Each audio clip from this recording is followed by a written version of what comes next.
একটা ড্রাইভারের উপরে জীবন থাকে প্রত্যেকটা প্যাসেঞ্জারের। একটা পুলিশের গাড়ি, সেই গাড়িতে বসে তাহলে এরকম করে হাঁটতে সোজা দাঁড়াতে পারছো না, কি ব্যাপারটা কি? দিনে দুপুরে না দিনে দুপুরে তুমি প্রশাসনের গাড়ি চালাচ্ছ, পুলিশের গাড়ি চালাচ্ছ, তুমি গাড়িতে ঠুকে দিয়েছো, কি পেয়েছো? কি ফাঁকা রাস্তায় না না আচানক ব্রেক করে ফাঁকা রাস্তায় কেন হচ্ছে এটা? ফাঁকা রাস্তায় ফাঁকা রাস্তায় কি হচ্ছে এটা? অসুবিধা হতে পারে, তুমি উল্টো গরম দেখিয়েছিলা। হ্যাঁ, মনোরঞ্জন দাস। এত লোকজন কি হয়েছে এখানে? এখানে আমাদের গাড়ির সঙ্গে অ্যাক্সিডেন্ট। এই গাড়িটা পিছন থেকে ধাক্কা মেরে, মানে আপনাদের গাড়িটা বলতে আমাদের আছে বিধায়কের সঙ্গে আমাদের ছিল আর কি, ওই মিটিং আছে।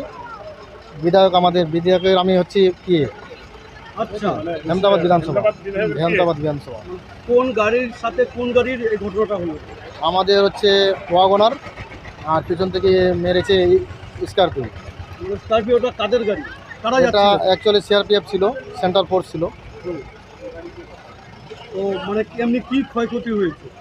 গাড়ি আমাদের শারীরিক কোনো ক্ষতি হয়নি, কিন্তু গাড়ির প্রচণ্ড ক্ষতি হয়ে গেছে। পিছন থেকে ধাক্কা মেরে মানে পিছন থেকে একদম সিটগুলো চেপটে দিয়েছে সব। মানে আপনাদের কিছু হয়নি, গাড়ির ক্ষতি হয়েছে? গাড়ির প্রচণ্ড ক্ষতি হয়েছে। তো এখন কি মানে কি করতে চাইছেন? এখন প্রশাসন আসছে, পুলিশ আসছেন, আইনত যেটা হয় সেটা করবে।